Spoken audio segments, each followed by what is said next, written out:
Kabagal-bagal naman yung babae na tumaglakad. Ano pa ba yung mabibili natin sa palengke nito? Nagkatakaw-takaw kasi kumain. Hanggat may pagkain, kain ng kain. Makapanggigil ka mamaya, sikuhin ko yung mukha mo eh. Reklamo mo?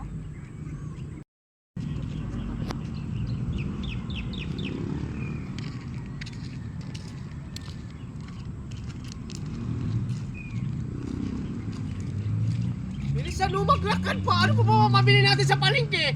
Kasi katakaw-takaw kasi kumain eh. Parang kasi patong maglakad.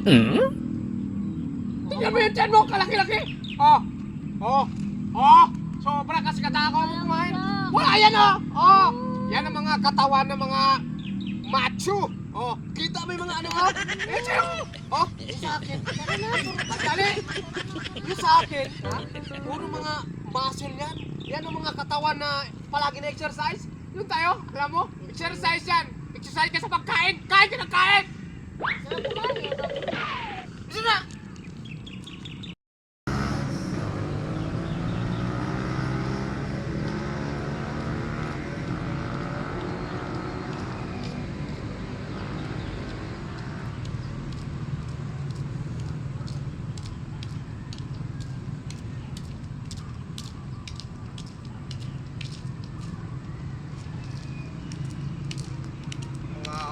Babae, mababagal maglakad.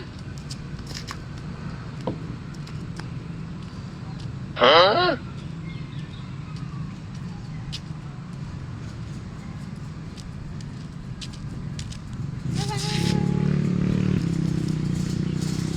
Mabagal mo maglakad. Hindi na. Uwi na tayo. Wala na tayo nabili. Wala na tayo mabili. Alam mo? Alas 6 na. Pupunta pa lang tayo ng palengke. Abot na alas 11. Nagsasara na ang palengke. Yun ang pinakamagandang gawin natin. Uwi na. Tara, uwi tayo. Tama-tama, kumain eh.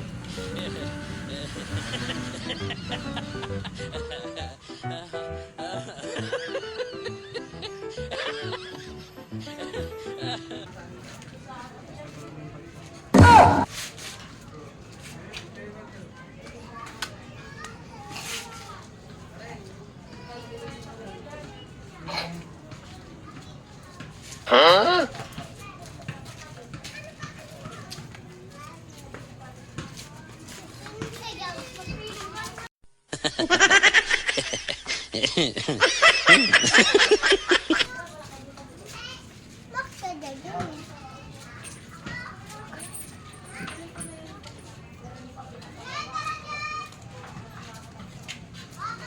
Dali.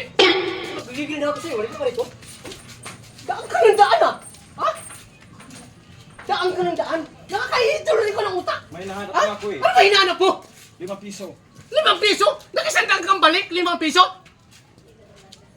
Importante sa akin yung 5 piso na yun. Kulang yung pambili ko matika. Bigyan kita 5 piso, may 20 ko na! Ha? Huwag ka na sige balik-balik! Sige. Nakakahilo ka, nakakatulog ka ng utak! Pagka na 5 piso. 5 piso? Wala na sa bahay eh. Tapos bibigyan mo ako. Sandali! High blood ka agad. Koy natin, Ben. Pero mo muna ko ng 10 dyan. 5 piso lang ay pera ko. Kulang nga 5 piso para makabili ko matika eh. Tapos siraman mo pa ako. Nakakahilo ka ng utak eh! Diyan ka na nga.